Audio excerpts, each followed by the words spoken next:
امشب در 24 حوثی‌ها میگن برای نبردی طولانی در دریای سرخ با آمریکا آماده میشن. رهبر این گروه گفته در تشدید حملات علیه کشتی‌ها از زیردریایی هم استفاده میکنن. افشای اسناد مرتبط با سانسور خبرهای فروش و صادرات نفت در رسانه‌ها از سوی گروه هکری عدالت علی. تاکید شورای عالی امنیت ملی بر جلوگیری از انتشار سازوکار دور زدن تحریم‌ها. واکنش مخالفان طالبان به نشست سازمان ملل در دوحه. بیش از 14 جناح سیاسی میگن تاکید بر نقش یکجانبه طالبان در افغانستان بنبست سیاسی میاره.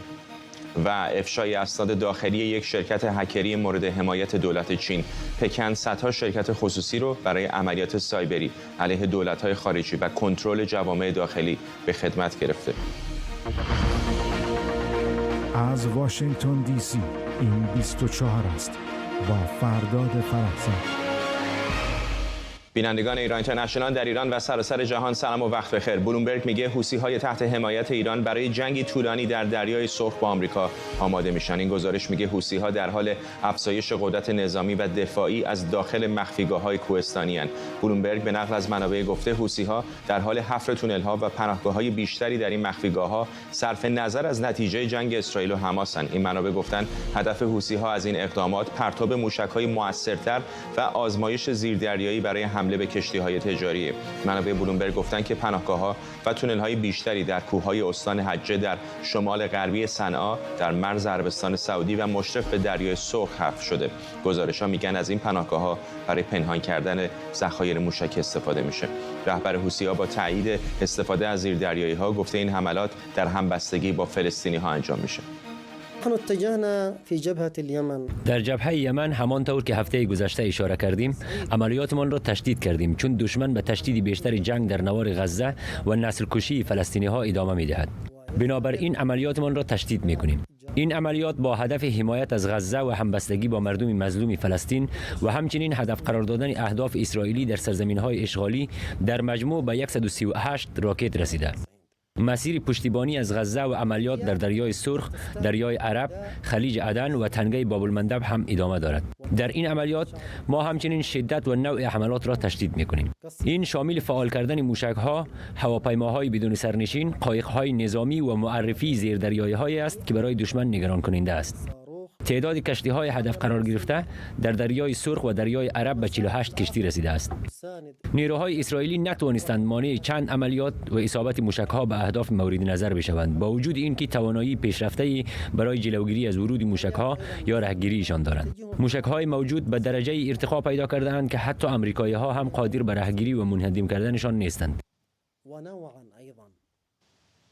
شکریا برادوس، پژوهشگر امنیت بین‌الملل و سیاست خارجی از دانشگاه ویرجینیا تک اینجا در استودیو با ماست. و همینطور هوشنگ حسنیاری، کارشناس مسائل نظامی از آنتاریو. با آقای حسنیاری شروع می‌کنم. چطور است آقای حسنیاری که در یکی از مهمترین آبراهای دنیا، یک طرف عربستان سعودی که تجهیزات نظامی بسیار قوی داره، یکی از مهمترین خریداران تسلیحات آمریکایی هست، سمت دیگه جیبوتی هستش که کلی از کشورها از چین بگیری تا فرانسه و ایالات متحده و بریتانیا در اونجا پایگاه دارن.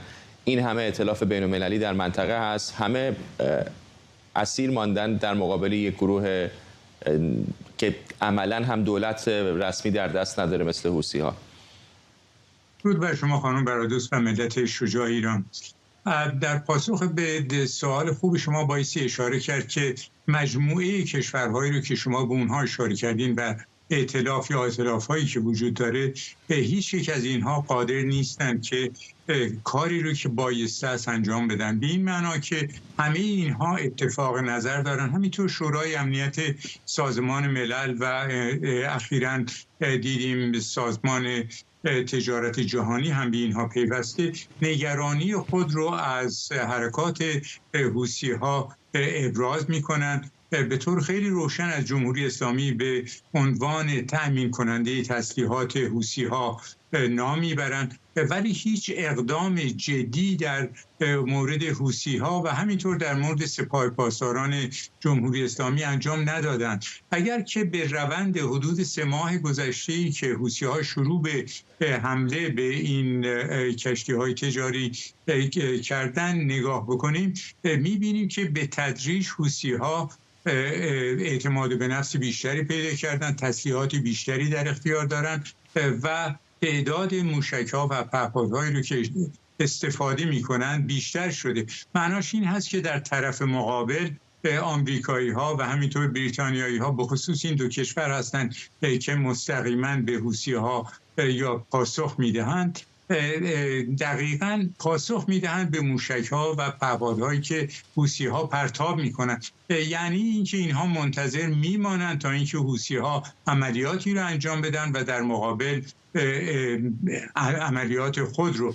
بنابراین این نه تنها کافی نیست که به اعتقاد من از نظر استراتژیک، از نظر نظامی بسیار بسیار مضر برای این دو کشور و همینطور برای تجارت جهانی، به خاطر اینکه حوثی‌ها نشان دادند که از کجا، از چه منابعی تامین اعتبار میکنن، تامین تسلیحات میکنن و در مقابل کشورهای دیگر تنها به بعضی از اهداف حوثی‌ها حمله میکنن. اون چیزی که بایسته است این است که حوثی‌ها رو به طور جدی و به شدت به حمله بکنن به توانایی‌های نظامی اینها، به مراکز فرماندهی اینها، کنترل اینها، و در کنار اینها از جمهوری اسلامی و سپاه پاسداران که تأمین کننده مالی و تسلیحاتی اینها هستند هم به اونها رو هم پاسخگو بکنند با حمله به توانایی‌های نظامی سپاه پاسداران. این رو ما امروز نمی‌بینیم و به همین خاطر هست که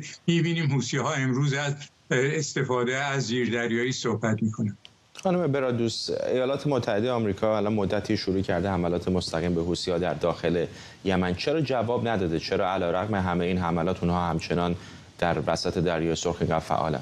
اجازه بدید که در مورد کلا تاثیر حوثی‌ها نه تنها در مورد دریای سرخ بلکه در مورد در جهانی صحبت کنیم که چه تأثیری گذاشته. یکی از موضوعاتی که من بارها بحث کردم اینه که ما با یک پدیده جدید امنیت بین‌الملل روبرو هستیم.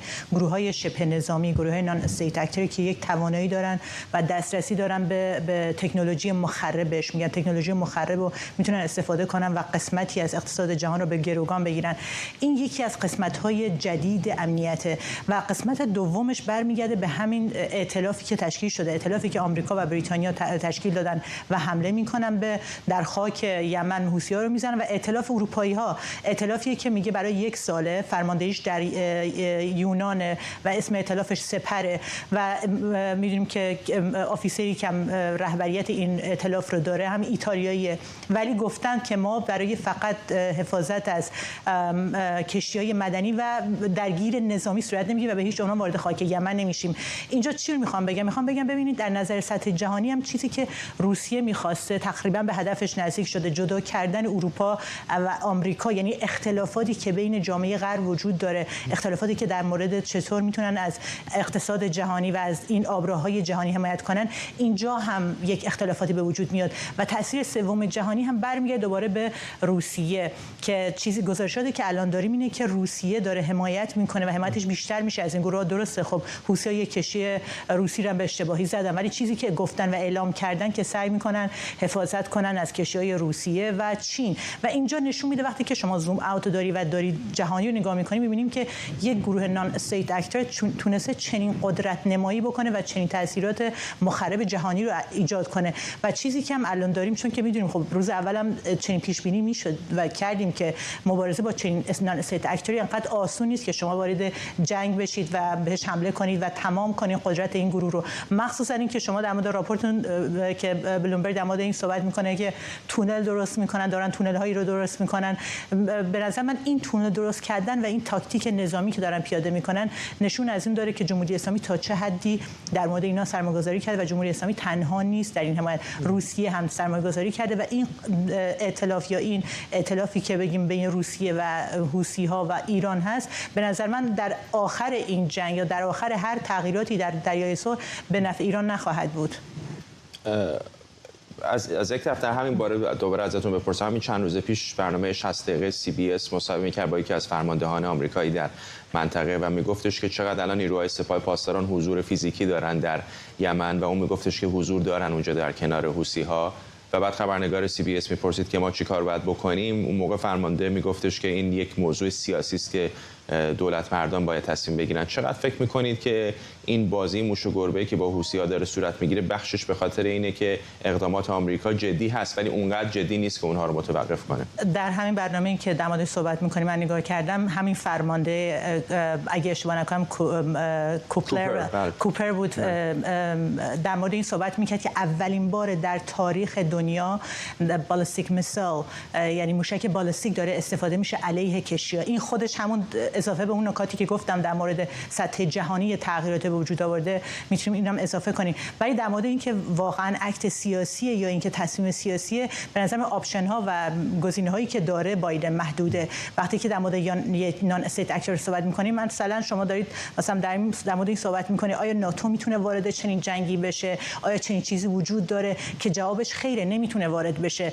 چون که نمیتونه ائتلاف ناتو وارد جنگی بشه که میدونید بر حسب خود ماده 5 ناتو وقتی که به خاک یکی از اعضای ناتو حمله بشه که نشده، و اینکه آمریکا بخواد مثلا ناتو کشتی‌هاشون هم شامل میشه به شرطی که بالای نصف النهار مبلغ باشه. و یه چیزی که حالا شما مثلا بیاید ناتو رو بیایید درگیر کنید با یک شبه نظامی که قدرتش انقدر نیست، این از نظر عرف بین‌المللی، از نظر اعتبار بین‌المللی هم یک آبروریزی خواهد بود. و برای همین هم هست تصمیمی که آمریکا داره که از نظر سیاسی داره وارد میشه که فقط حوثی‌ها رو ضعیف کنه و وارد خاک یمن نشه، و تصمیماتی که وارد شدن به خاک یمن ممکنه مثل یک مرداب دیگه‌ای باشه، مثل یک گیر کردن در خاک یمن باشه که آمریکا به هیچ عنوان نمیخواد وارد بشه، پس سعی کرده در دریا بمونه. به نظر من این برمیگرده واقعا اون صحنه بزرگ جهانی رو که داریم می‌بینیم و حوثی‌ها تونستن. و جنگ غزه هم انقدر هم موضوع نیست که بخواد حوثی‌ها رو نگه داره از این ادامه این عملیات، چون که حوثی‌ها فهمیدن که قدرت خوبی دارن و میتونن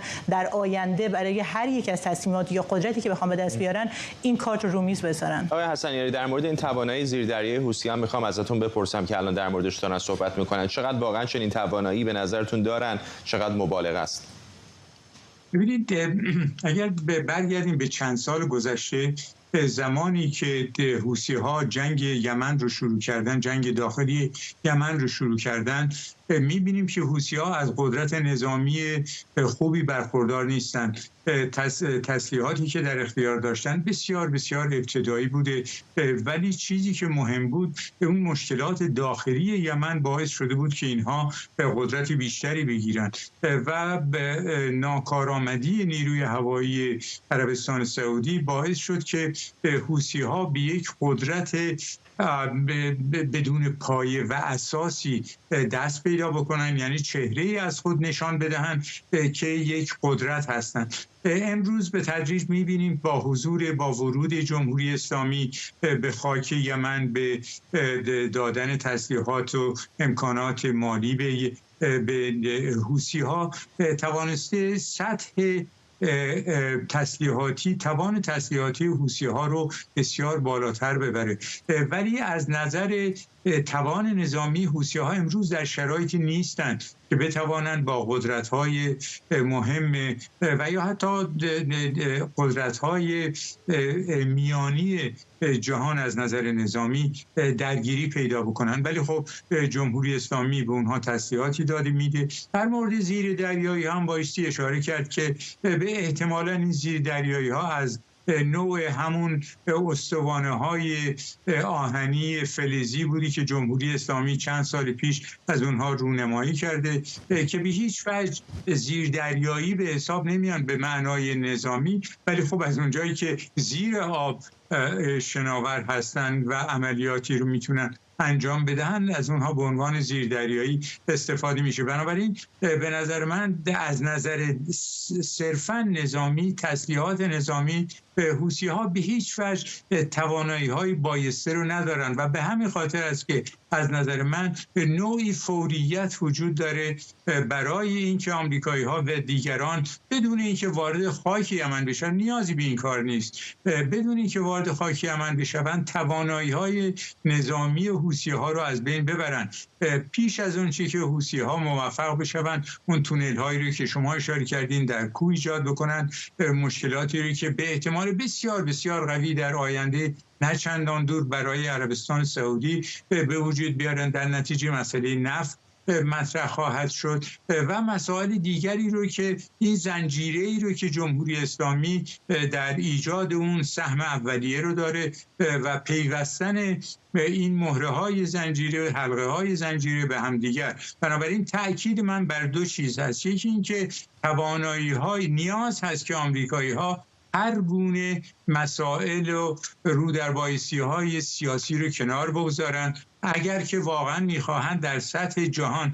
خاطر اینکه همونطوری که خانم برادوس اشاره کردن این مسئله حوثی‌ها مسئله صرفاً دریای سرخ و اسرائیل و دیگران نیست، مسئله چین هست، مسئله روسیه هست، مسئله نظم نوین جهانی خواهد بود که به تدریج در حال شکل گیری است و در نتیجه کاری که آمریکایی‌ها بایستی بکنن یکی اینکه نشان بدهند که نمیخواهند چون این وضعیتی رو ببینن، یعنی اینکه یک نیروی غیر دولتی مسلح توسط کشور دیگری آنچنان توانایی پیدا بکنه که بتونه تاثیرگذار باشه در عرصه جهانی، بنابراین بایستی توانایی‌های اونها رو از بین برد. و دوم به خصوص تأکید بایستی بر این باشه که با جمهوری اسلامی چه باید کرد، به خاطر اینکه جمهوری اسلامی پشت تمامی این حرکات نظامی گروه‌های مختلف از یمن حوثی‌ها تا به حزب الله در شمال و که حضور نیروهای دیگری رو که در سوریه و عراق دارن.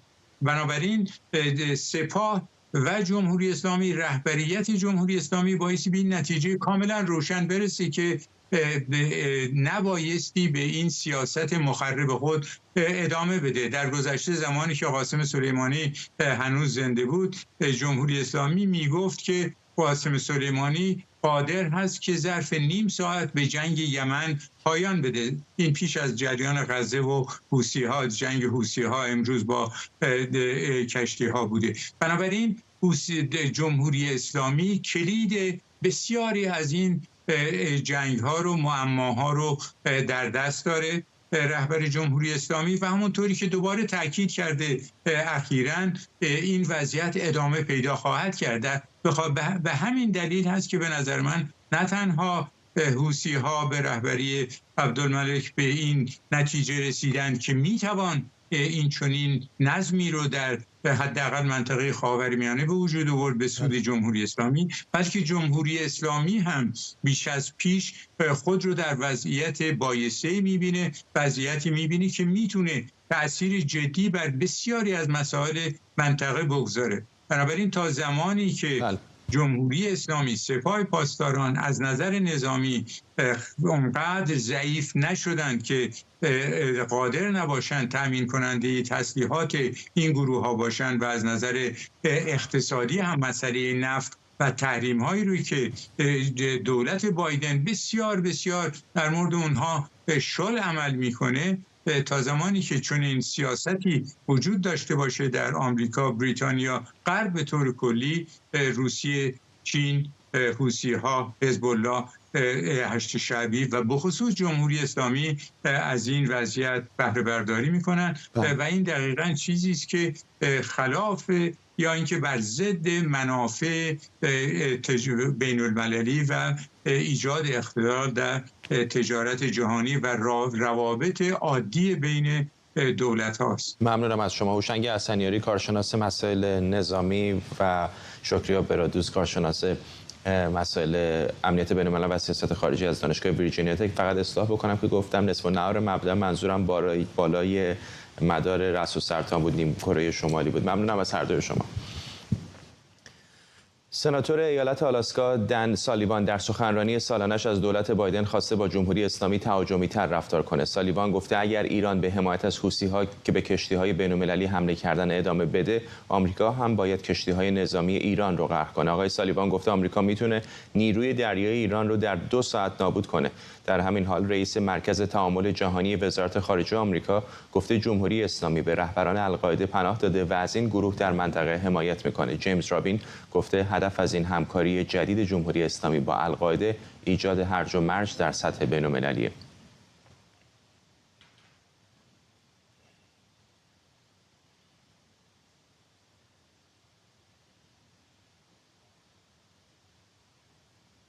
خب در تلاشیم که با همکارم آرش علایی در کنگره آمریکا صحبت بکنیم. هنوز ارتباطمون برقرار نشده. اگر برقرار بشه در ادامه برنامه به او باز خواهیم گشت. اما در خبری دیگه، آبرام پیلی، معاون نماینده ویژه آمریکا در امور ایران، با رافائل گروسی، مدیر کل آژانس بین‌المللی انرژی اتمی، و لورا هولگیت، سفیر آمریکا در آژانس بین‌المللی انرژی اتمی با هم دیدار کردند. متیو میلر، سخنگوی وزارت خارجه آمریکا، گفته آبرام پیلی به وین سفر کرده بود تا با آقای گروسی دیدار کنه و بار دیگه از طرف ایالات متحده از آژانس به خاطر فعالیت‌هاش در راستای تعامل با ایران بر سر پرسش‌های باقی مانده و تعهدات ایران تشکر کنه. به گفته سخنگوی وزارت خارجه آمریکا، ایران همکاری ناچیزی با آژانس بین‌المللی انرژی اتمی داره. آقای میلر میگه آمریکا به طور جدی نگران ادامه تولید اورانیوم با غنای بالا در ایرانه که هیچ توجیه قابل قبول غیر نظامی نداره. گروسی پیشتر از قصد سفرش به ایران برای ماه آینده برای اولین بار طی یک سال گذشته خبر داده بود. با این حال محمد اسلامی، رئیس سازمان انرژی اتمی ایران، برنامه سفر مقام آژانس رو تایید نکرده. به گفته محمد اسلامی، رئیس سازمان انرژی اتمی، رافائل گروسی، بین مدیر کل آژانس بین‌المللی انرژی اتمی، اردیبهشت ماه سال آینده برای شرکت در 50مین سالگرد تأسیس سازمان انرژی اتمی ایران و اولین کنفرانس بین‌المللی انرژی اتمی به تهران سفر میکنه. آقای گروسی هم اظهار تمایل کردن برای سفر به ایران، در دستور کار ایشون هست. در برنامه ما هم قرار داده که در زمانی که تنظیماتی صورت بگیره انشالله صورت خواهد. بعیده دیگه توی اسفند ماه باشه، چون هم تراکم برنامه ها هست. هم که ما با توجه به اینکه در اردیبهشت ماه سال آینده اولین کنفرانس بین‌المللی هسته‌ای رو برگزار می‌کنیم و از کشورهای مختلف جهان در اون الان ابراز اعلام آمادگی کردن که حضور پیدا بکنن، چون ما سال آینده که سال 1403 هست، 50مین سال سازمان انرژی اتمی، این یک در حقیقت رویداد خواهد بود. نکته دوم اینه که 30مین کنفرانس ملی ما هست، کنفرانس ملی هسته‌ای و اولین کنفرانس بین‌المللی هسته‌ای که خب میهمانان زیادی خواهد داشت. از ایشون هم دعوت شده که در اون کنفرانس سخنرانی بکنن. به هر صورت علیرضا نامور حقیقی، تحلیلگر سیاسی از تورنتو با ماست. آقای نامور حقیقی، کجا ایستادن الان ایران و آژانس در روابطشون؟ بله، با سلام خدمت شما و بینندگان محترم ایران اینترنشنال. ببینید، آقای گروسی ظاهراً موافقت این قرار بوده بعد از اجلاس آژانس که 4 مارچ، یعنی 10 روز دیگه، به ایران سفر کنه و روز دوشنبه که با وزرای خارجه اتحادیه اروپا ملاقات کردن و اعلام کرد. و الان آقای اسلامی میگه ما دعوتش کردیم بیاد سخنرانی کنه در کنفرانس. دو تا چیز متفاوته. ایشون اومده در مورد مکانیزم‌های نظارتی که ایران کاهش داده و پرونده‌ای که هنوز بازه، 2 سایت، رو اون صحبت کنه، مثل پارسال هم دقیقاً 4 مارچ رفت به ایران. ولی الان ظاهراً ایران اون عقب انداخته و گفته بیاد برای کنفرانس. یعنی 2 چیز متفاوت. یعنی میخوان از حضور آقای اسلامی برای کنفرانس بهره برداری کنن، حالا اگه خواستن مذاکره کنن همزمان انجام بدن. 2 چیز متفاوت. به هر حال اونی که آژانس الان در مورد 3 چیز نگرانه. یکی در مورد نحوه ویزا دادن به بازرساست، در اختیار قرار دادن حافظه‌های دوربین حافظه‌های دوربین‌های آژانس، نحوه دسترسی به سایت هاست و میزان غنیسازی اورانیوم هم خب ربطی به MPT نداره، به برجام داره.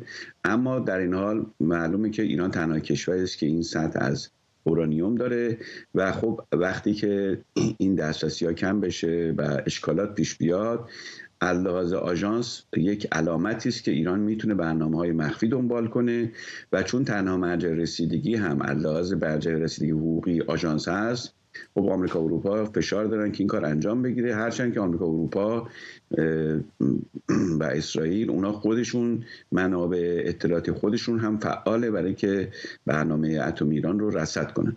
بنابراین ایران میخواد چونه زنی کنه که بتونه امتیازات بیشتری بگیره و خب طبیعتاً اگر خبر دیروز رویترز درست باشه که ایران موشک داده باشه، به موشک بالستیک داده باشه به روسیه، من فکر میکنم که پرونده هسته ایران وضعیت خیلی دشوارتری رو طی خواهد کرد، برای که عملاً این کار اعلام جنگ به غرب خواهد بود. چون پهپاد رو میگفتم ما قبل از جنگ اوکراین دادیم، ولی دادن موشک‌های بالستیک به روسیه، میگم اگر هنوز آمریکایی‌ها اعلام موضع نکردن اون تایید بشه یک فصل دیگری در روابط ایران شروع میشه که اون پرونده هسته ایران هم به شدت تاثیر خواهد داشت.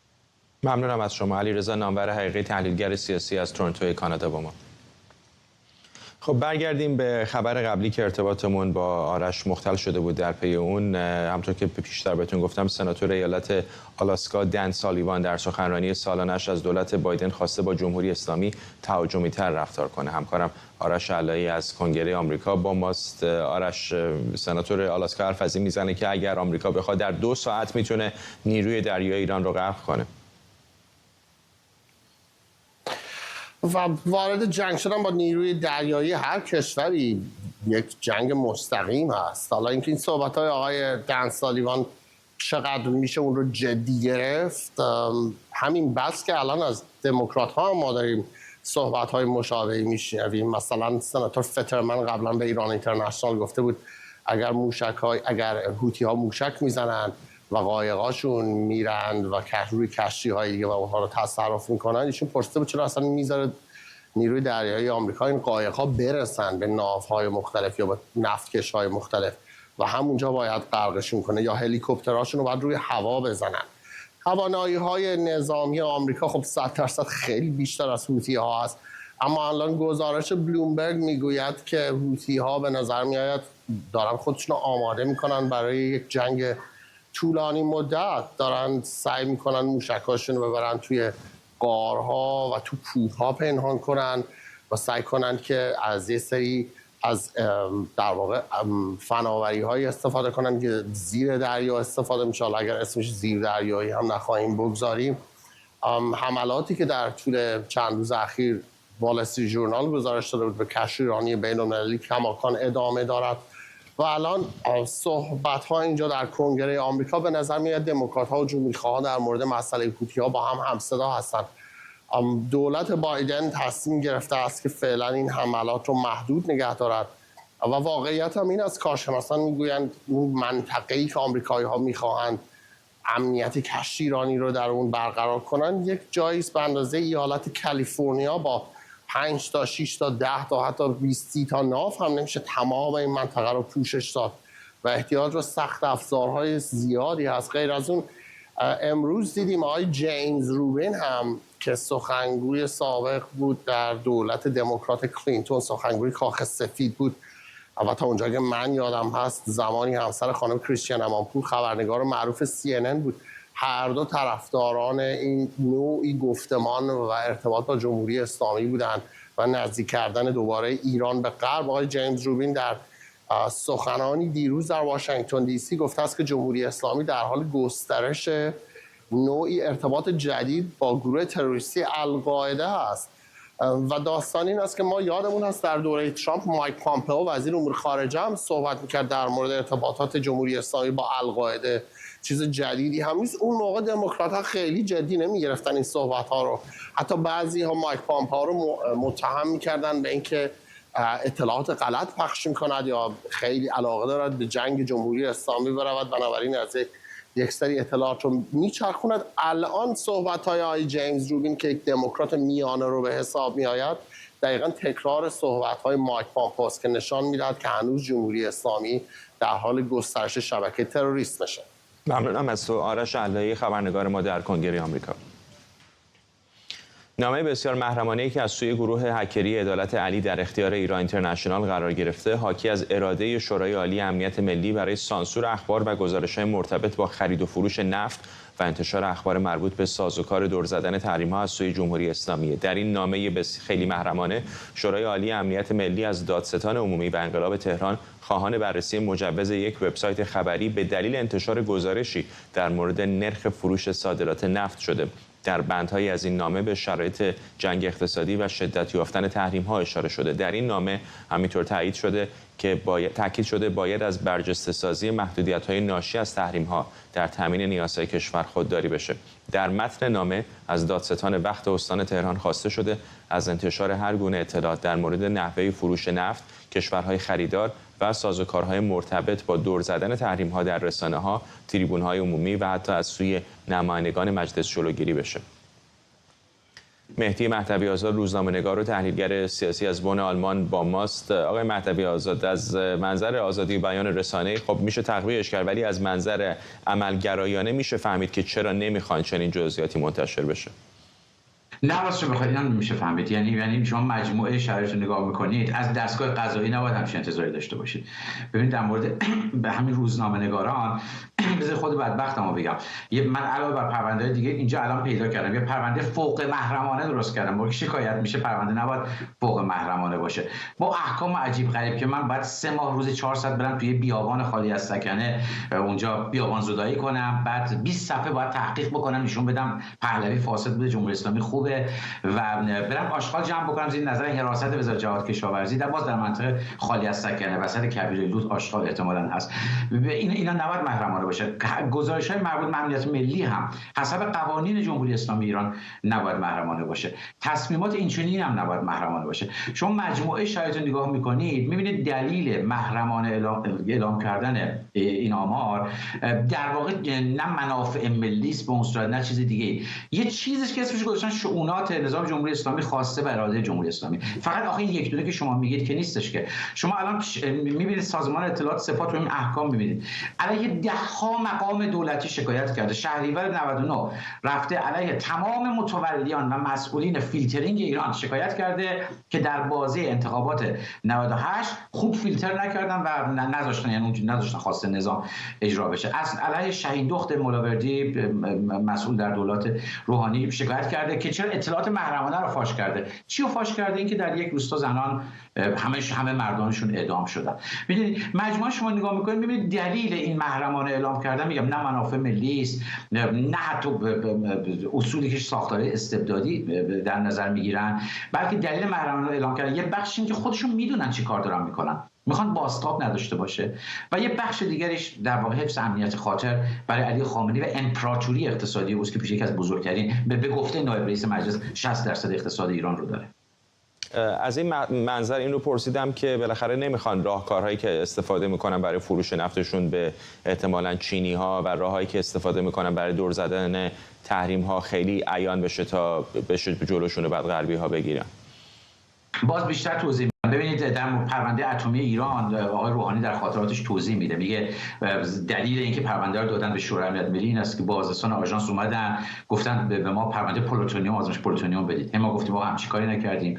بعد بردن ما رو تو آژانس سازمان انرژی اتمی ایران گفتن در اتاق فلان در گنج کمد فلان کیسه فلان رو بیارید بیرون. حتی کیسه‌شو میدونستن. ببینید الان این اسنادی که ظاهرا گروه عدالت علی منتشر کرده که ظاهرا مال دادگستری تهران هست، بخشایی هم توش نیست، اینطوری که الان میفهمم من میفهمم با قطعیت نمیگم، هک اینترنتی نبوده بیرون آوردن اطلاعات، ولی اون بوده 1 سال خورده پیش هست. دستگاه‌های خارجی به نسبت مردم ایران محرم، کاملا محرم‌ترن به اون چیزی که هست. تقریبا تمام بخش ببین امنیتی ترین بخش‌های اطلاعات ایران شما میدونید خارجی‌ها میدونن، یعنی حتی که قاسم سلیمانی الان کجاست چیکار میکنن میدونن، فخری زاده دقیقاً چیکار میکنه الان تو باغشه با دوست دخترش هست یا نیست رو میدونن. 5 بار در به گفته رئیس اسپر سازمان انرژی اتمی ایران 5 بار در امنیتی ترین نقطه روی فلات ایران یعنی نتنز 5 بار خرابکاری عمده جدی بمبگذاری شده، یعنی خیلی راحت بردن تجزیه و خرابکاری جدی کردن. ببینید مشکل این است که دشمنانشون که شما می‌فرمایید آمریکایی‌ها، غربی‌ها، اروپایی‌ها، اسرائیل، هر کی اسمشو بگذارید، اینا اصولاً اطلاعاتشون خیلی بیشتر از مردم ایران هست.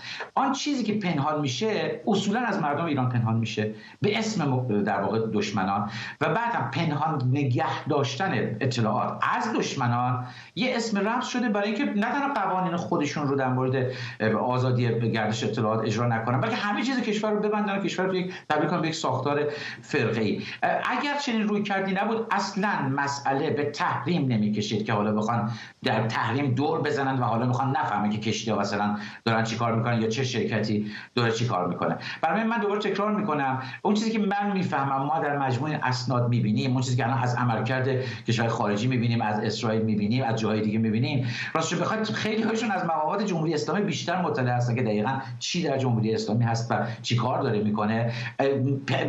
این حس که خب سعی بکنن برای حفظ اسرار از دشمنان محرمانه نگه دارن چیزی رو فقط یه بهانه است برای که همه چیز رو از مردم ایران پنهان نگه دارن و یه ساختار فرقه‌ای رو میگم به جای حکومت جا بزنن. ممنونم از شما. مهدی مهدوی آزاد، روزنامه‌نگار و تحلیلگر سیاسی از بن. غزاله شارمهد، دختر جمشید شارمهد، زندانی سیاسی محکوم به اعدام، با راه‌اندازی کارزاری خواهان پایان دادن به اعدام‌ها در جمهوری اسلامی شده. گلسا قمری، نماینده ایرانی پارلمان آنتاریو در کانادا، کایلی مورگیلبرگ و نزار زکا، زندانیان سیاسی سابق، مریم کلارن، دختر ناهید تقوی، زندانی دو تابعیتی، نازنین بنیادی و لادن بازرگان از فعالان حقوق بشر از جمله حمایت کنندگان این کارزارند. ایران بعد از چین همچنان رکورددار آمار اعدام در جهانه. غزاله شارمهد، فرزند جمشید شارمهد از لس آنجلس با ماست. خانم شارمهد، دیدم این کارزاری که به راه انداختید با واکنش بسیار زیادی روبرو شده. دیروز که اینستاگرام و توییتر رو بالا پایین می‌کردم تقریبا هر چهره سرشناسی که می‌دیدم حمایت کرده بود از کارزارتون.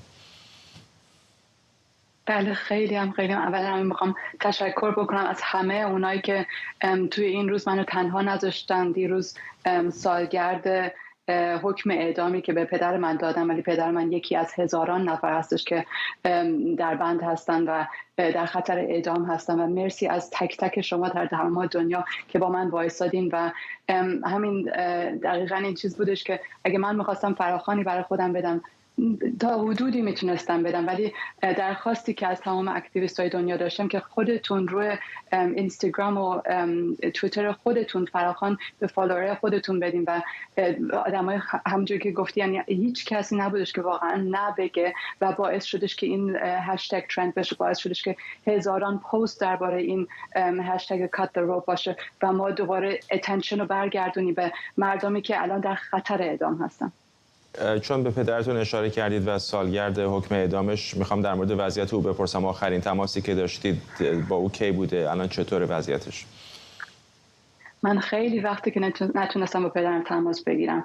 آخرین تماسی که با مادرم داشتش پارسال اکتبر بودش که 5 ماه پیش هستش و این ترسی که ما داریم، ببین ترس هزاران آدم هستش که الان عزیزانشون تو بند هستش و پارسال ما جمعاً تمام دنیا وایستاد و موهاشون رو قطع کردش و گفتش مردم برین تو خیابون، مردم ما پشت شما هستیم، چه اکتیویستا باشن چه سیاستمدارا باشن، رفتن این کارو کردن، الان افتادن تو زندان. ما نمیتونیم که الان که جونشون در خطر باشه ولشون کنیم، پشتشون نباشیم. برای این برام انقدر مهم بودش که دیاسپورا رو جمع بکنیم و نه فقط دیاسپورا، اگه دیده باشین یعنی از سیاستمدارا هستش، از آدمایی که ژورنالیستای اسرائیلی هستش و ما این گروه ها رو میتونیم با هم دیگه بپیوندیم، وصلشون بکنیم و از هم دیگه استفاده بکنیم که بتونیم الان بعد از اینکه توجه اومده روی ما، استپ بعدی هستش که چی کارها میخوایم بکنیم.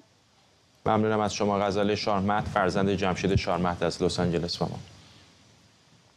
جریان‌های سیاسی مخالف طالبان در دومین اعلامیه مشترک درباره نشست دوحه گفتند تاکید یک جانبه بر نقش طالبان در افغانستان موجب بنبست سیاسی میشه. در اعلامیه این گروه آمده که در نشست دوحه به ریشه‌های بحران افغانستان و به مسائلی مثل حقوق بشر، فقر و آپارتاید جنسیتی توجه نشده. این جناح‌ها با استقبال از ورود مستقیم سازمان ملل به بنبست سیاسی افغانستان گفتند سازمان ملل باید برگردان حقوق حاکمیت به مردم افغانستان رو در برگرداندن حق حاکمیت به مردم افغانستان رو در کانون توجهش قرار بده.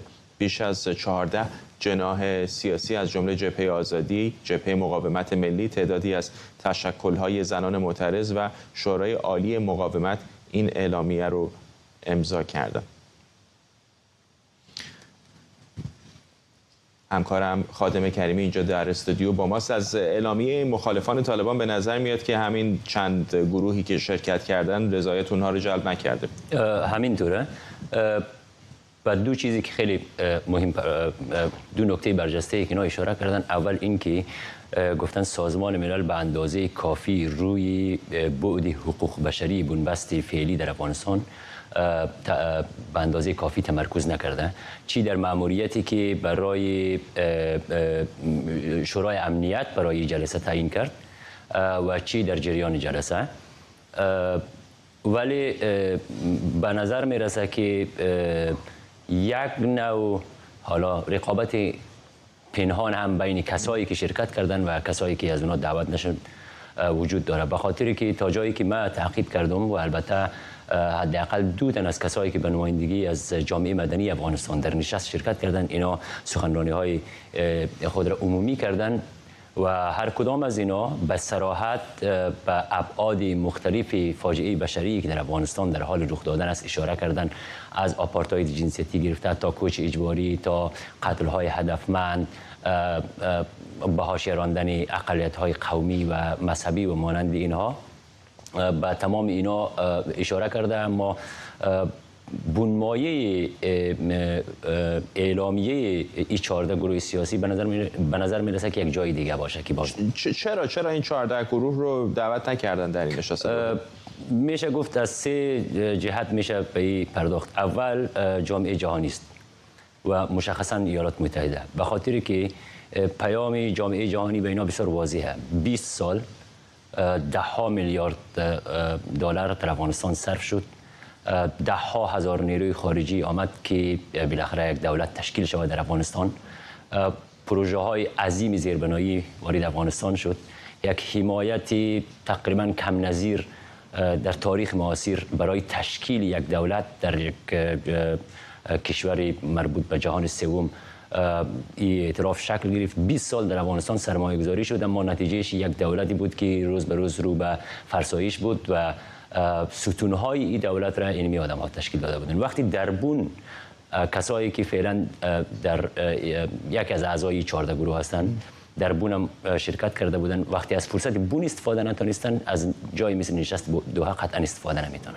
مسئله دوم مردم افغانستان است. مردم افغانستان اینا بخش زیادی از کسایی که در این ائتلاف حضور دارن اینا را فکر میکنن که بی‌کفایت هستند و دیگه استحقاق این ندارن که فرصت دوباره داشته باشن تا بتونن رهبری افغانستان رو به عهده بگیرن. به جز یک تعداد معدودی که چهره های نو هستند و هنوز در تنور امتحان به هر حال انداخته نشدن، مشخصا احمد مسعود یا اعضای جبهه شورای اعضای جبهه آزادی. مسئله سوم طالبان است که اونم رویکردشون متفاوته دیگه، رویکردشون برخورد نظامی. دقیقاً هم رویکردشون برخورد نظامی، اما هم به اندازه رهبران جهادی متهم نیستن در افکار عمومی، متهم به فساد و بی‌کفایتی. مسئله سوم طالبان است.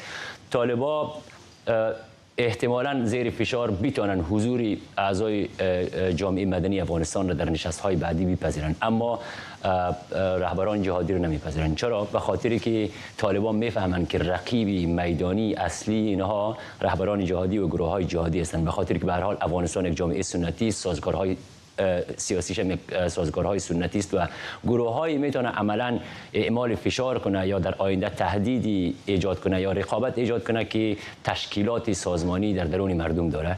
اعضای جامعه مدنی با مردم وصل هستند، غیر مستقیم.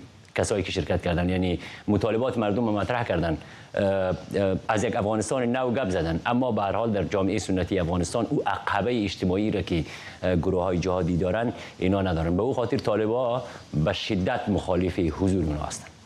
خب وقتی این گروه‌های مخالف حضور ندارن، خود طالبان هم حضور ندارن، چه چیزی میشه انتظار داشت که از یک نشست این چنینی در دوحه در بیاد؟ خب این نشست اول بود. به نظر میرسه در نشست‌های بعدی یک مقدار تمام جوانب مطالبات خود یک مقدار کم کنه یا حداقل یک امیدواری وجود داره که یک تعامل ایجاد شود تا نشست‌های بعدی احیانا به ثمره‌های بیشتری بنشینه. مثلا از جمله مشخصا طالبان خواستاری ای بودن که یک پروتکلی در دوحه، در نشست دوحه ایجاد شود که از نتیجه او پروتکل هم که دبیرکل سازمان ملل هم گفت، یعنی طالبان در جایگاه یک دولت مشروع که مشروعیت داخلی و مشروعیت بین‌المللی داشته باشه اینطوری استقبال شود که خب طبیعیه جهانی کار نمیکنن، سازمان ملل هم کار نمیکنن، چون اگه این کار رو بکنن دیگه نیاز به این نشست‌ها و شروع کردن یک پروسه سیاسی در افغانستان نیست. احتمالاً طالبان در جلسات بعدی از این دست بکشه و به همین ترتیب سازمان ملل هم یک مقدار امتیازاتی به طالبان بده در جریان نشست‌های بعدی. ممنونم از تو خادمه کریمی، همکارم اینجا در استودیو. پارلمان آلبانی توافقنامه مهاجرتی دولت این کشور با ایتالیا را تصویب کرده. بر اساس این طرح ایتالیا 2 اردوگاه برای نگهداری مهاجرین در این کشور برپا میکنه که مراحل بررسی درخواست پناهندگی اونها در همین اردوگاه‌ها طی بشه. این قرارداد با انتقاد گروه‌های حمایت از حقوق مهاجرین مواجه شده. همکارم کیمیا قربانی از بولونیای ایتالیا گزارش میده. یکی از چالش‌هایی که دولت ایتالیا در چند سال گذشته باش مواجه بوده ورود غیرقانونی پناهجویان از طریق آب‌های مدیترانه به این کشور هستش. سال گذشته همین موقع بود که یکی کشتی غرق شد در ساحل کروتو در جنوب ایتالیا و صدها پناهجو جان خودشون را از دست دادن و این یک چالش جدی برای دولت جورجیا ملونی بود، به خاطر اینکه مخالفان اون رو در واقع مقصر می‌دونستن به خاطر وضع قوانین سختگیرانه و ممانعت از حضور مستمر کشتی‌های نجات غیر دولتی حقوق بشری. بعد از این اتفاق بود که جورجیا ملونی یک توافقنامه‌ای رو با ادی راما نخست وزیر کشور آلبانی امضا کرد که بنابر اون 2 کمپ در یکی از شهرهای یکی از بنادر شمال غربی شهر آلبانی تأسیس میشه که در ابتدا خب 3000 ظرفیت داره، اما جورجیا ملونی امیدوار هست که این ظرفیت به 3600 نفر برسه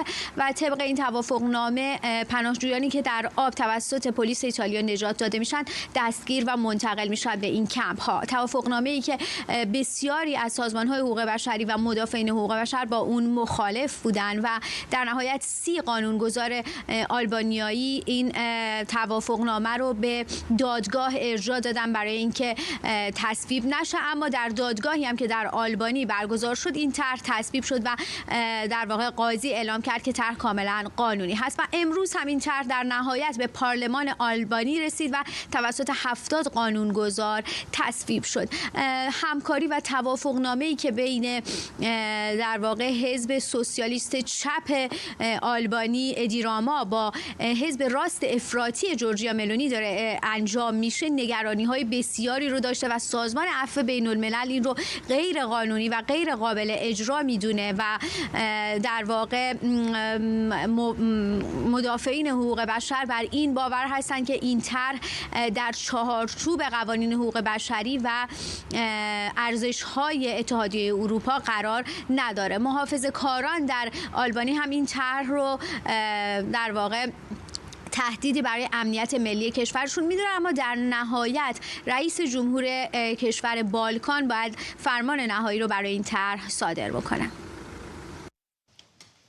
خب همین الان که برنامه رو دارید می‌بینید تصاویر زنده‌ای داره از ایستگاه فضای بین‌المللی مخابره میشه که یاسمین مقبلی فضانورد آمریکایی ایرانی تبار هم در اون حضور داره در کنار 2 همکار دیگرش از جمله ساتوشی فوروکووا از ژاپن و همکار دیگرش از آمریکا که متاسفانه اسمش رو الان در خاطر ندارم. 3 فضانورد دارن در مورد فرود سفینه آمریکایی بر روی سطح ماه صحبت میکنن که از دهه 70 میلادی برای اولین بار هستش که چنین رخدادی صورت میگیره و مسیر رو مهیا میکنه برای سفرهای آینده بشر به سطح کره ماه که یکی از آرزوهایی هستش که در نیم قرن گذشته دوباره بشر بهش هنوز دست پیدا نکرده و شاید راه رو حتی باز بکنه برای سفرهای طولانی‌تر به سیارات دورتر از جمله مریخ. تصاویر زنده رو می‌بینید از ایستگاه فضای بین‌المللی و 3 فضانورد آمریکایی ژاپنی و آمریکایی ایرانی تبار یاسمین مقبلی. We can't go outside. We're not in contact with nature, but this is as close as it gets, and I use it every single time I exercise on the bike. خب برگردیم به زمین. اسناد داخلی یک شرکت هکری چینی که افشا شده از گستردگی عملیات سایبری دولت چین علیه کشورها پرده برداشته. به گزارش نیویورک تایمز این مدارک نشون میده پکن صدها شرکت خصوصی رو برای هک‌های گسترده استخدام کرده. بر اساس حدود 570 فایل و سند دولت چین با کمک هکرهای خصوصی دولت‌ها، شرکت‌های مخابراتی و اقلیت‌های آسیب‌پذیر داخل چین رو هدف یک عملیات گسترده سایبری قرار میدن. این مدارک که روی پلتفرم گیت هاب منتشر شده متعلق به شرکتی به نام آیسونه که با وزارت امنیت عمومی چین ارتباط ارتباط داره و به گزارش نیویورک تایمز یکی از صدها شرکت پیمانکار هک در این کشوره. در این فایل ها دست کم درباره 20 هدف در کشورهای اروپایی و آسیایی مختلف صحبت شده. بر اساس این اسناد شرکت آیسون مشخصاً به جاسوسی از شرکت‌های مخابراتی کره جنوبی، هند، مالزی، هنگ کنگ، تایوان و کشورهای آسیایی دیگه کمک کرده. حمله سایبری دولت چین به ده‌ها هدف در آسیا و اروپا در حالیه که کریستوفر ری، رئیس FBI، 3 هفته پیش به کمیته مجلس نمایندگان آمریکا گفت هکرهای چینی دارن آماده میشن تا نه تنها به اهداف سیاسی و نظامی حمله کنن، بلکه به شهروندان آمریکایی هم آسیب برسونن.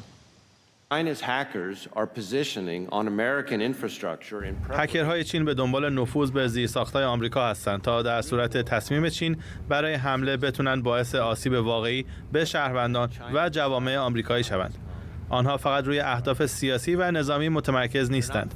از تلاش آنها برای نفوذ به زیرساخت‌های نظامی می‌توانید که در صورت تنش ضرباتی در مقیاس کوچک به غیرنظامیان نه فقط یک احتمال، بلکه بخشی از برنامه چین برای آسیب به غیرنظامیان.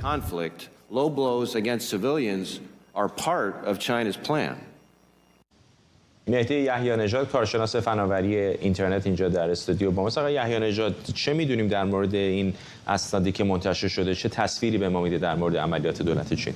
این اسنادی که منتشر شده نشون میده که چه حجمی از خدمات رو داشتن این شرکت‌ها به دولت چین ارائه میدادن و برای اولین باره که به این مقدار سند میشه مراجعه کرد که نشون میده که دولت چین داره با پیمانکارهای خصوصی کار میکنه. در مورد دولت روسیه و دولت ایران این رو ما از قبل میدونستیم که خب اینها بخشی از کارشون رو با شرکت‌های خصوصی انجام میدن، با گروه‌های هکری خصوصی انجام میدن که هم بهشون کمک میکنه خب امکانات بیشتری داشته باشن و گروهایی که با پول در واقع دنبال این کارها هستن رو به خدمت خودشون در بیارن و همینطور بهشون اجازه میده که خب تا یه حدی بگن که کار ما نبوده. موقعی که به مثلا به کشورهای خارجی حمله میکنن بتونن بگن کار ما نبوده و کار این شرکت‌های خصوصی یا افراد هکرهای فردیه که به ما ربطی نداره. تو در مورد چین الان این اسناد نشون میده که این شرکت‌های خصوصی چقدر در ارتباطن با حکومت چین و در واقع دارن از یک طرف حکومت چین داره بهشون پیشنهادهای ارائه میده که این کارو بکنید، این کارو نکنید، یا به فرض مورد هنگ کنگ مثلا بهشون گفته بود که در مورد هنگ کنگ چیکار میتونید برای ما بکنید و این شرکت خصوصی رفته بوده ایده های مختلف رو ارائه داده بوده به حکومت چین که در مورد هنگ کنگ چیکار میتونن بکنن. یا در مورد مسائل خیلی خاص، اینکه به فرض یک فرد خاص رو بتونن مورد هدف قرار بدن روی توییتر به فرض پیدا کنن که پشت این اکانت کیه. چنین خدماتی هم این شرکت ارائه میداده که دولت چین ازش بهره میبرده و تا یه حدی هم میشه دامنه امکاناتی که اینها دارن فراهم میکنن رو دید. به فرض یکی از نکاتی که آورده شده، یکی از خدماتی که اینا ارائه میدادن پیدا کردن افراد پشت اکانت‌های توییتریه که بدونن ایمیلش کیه یا این فرد کجا حضور داره. لزوما لازم نیست که هک بکنن، اینا از راه‌های دیگه ممکنه بتونن این اطلاعات رو دست بیارن و موقعی که این اطلاعات خب دولت چین یه چنین اطلاعاتی داشته باشه میتونه با استفاده از اون فرد رو پیدا بکنه و مورد هدف قرار بده. یا یه امکان دیگه‌ای که در موردش صحبت کرده بودن باز در مورد توییتر بود یا حالا شرکت اکس الان اسمش شده، اینکه چجور بتونن گفتگوهایی که بر علیه حکومت چین هست رو با توسط اکانت هایی که دارن اونجا توی ابزار اکس بتونن این گفتگوها رو تأثیر روش بذارن و منحرف بکنن یا مقابله باش بکنن. امکانات دیگه هم که ادعا کردن که حالا لزوما همش معلوم نیست که همه این امکانات رو دارن یا نه. یکی از امکاناتی که ادعا کردن دارن اینه که بتونن آیفون رو در واقع از دور بتونن هک بکنن، بتونن صداهایی که اون اطراف هست رو ضبط بکنن، بتونن مکان فرد رو بتونن به دولت چین گزارش بکنن که این البته امکاناتی بود که حالا در مسائل قبلی که پیش اومد یک شرکت اسرائیلی هم هستش که یه چنین خدماتی رو در اختیار بعضی از حکومت‌هایی که حالا با شاید با دولت اسرائیلی ارتباطایی دارن میگذاره. پروژه پگاسوس رو میگه. بله، پگاسوس و این میخوام بگم چیز منحصر به فرد به چین نیست، ولی اینکه خب کل عملیات این چنین، حالا میدونم در مورد چین بالاخره حکومت غیر دموکراتیک است، سرکوبگر هست، آزادی بیان رو نقض میکنه، روزنامه‌نگاران و اونایی که مخالف حکومت هستن، ولی اینکه کلا حکومت‌ها برن از شرکت‌های خصوصی استفاده بکنن که منحصر به چین نیست، بعضی از دموکراسی هم چنین میکنن. دقیقاً و خب خود در آمریکا هم اتفاق میفته، منتها واقعیتش همینه که گفتین، یعنی حکومت چین این استفاده‌ای که میکنه فقط استفاده نیست که حالا اطلاعات جمع بکنه، بلکه از این اطلاعات استفاده میکنه که خب کسانی که منتقدشن رو پیدا بکنه، سرکوب بکنه، دستگیر بکنه، اگر خارج از کشورن اینها رو پیگیری بکنه، ببینه کجا هستن، تهدیدشون بکنه. و البته خب یکم که تو این مدارک نشون داده که حجم زیادی از فعالیت‌های دولت چین در این زمینه فقط بر علیه آمریکا و غرب نیست، بلکه بر علیه کشورهای منطقه آسیای شرقی هم هست. به فرض در مورد هند، در مورد کره جنوبی، در مورد حتی نپال، جاهایی که لزوما آدم فکر نمی‌کنه، حتی مالزی حکومت چین داره سعی می‌کنه اطلاعات کسب بکنه از طریق همین ابزارهای هک و اطلاعات جمع کردن. در مورد آمریکا و اروپا ما از قبل می‌دونیم که حکومت چین یک به قول من کار خیلی وسیع کرده که سعی بکنه کمپانی‌های خصوصی تکنولوژی، بایوتکنولوژی و غیره رو هک بکنه که این اطلاعات رو تجربه‌های علمی و تجربه‌های فنی غرب رو بدزده و به شرکت‌های چینی بده. در مورد مراکز نظامی و اینها هم چنین کارهایی کرده. یک برنامه خیلی وسیع حکومت چین داشته که چنین کارهایی بکنه و اطلاعات جمع بکنه از کشورهای مختلف. ممنونم از شما مهدی یحیی نژاد، کارشناس فناوری‌های اینترنت اینجا در استودیو با ما. و ممنون از شما که ما رو همراهی کردید. اجازه بدید برنامه رو با همین تصاویر زنده از ایستگاه فضای بین‌المللی به پایان ببریم.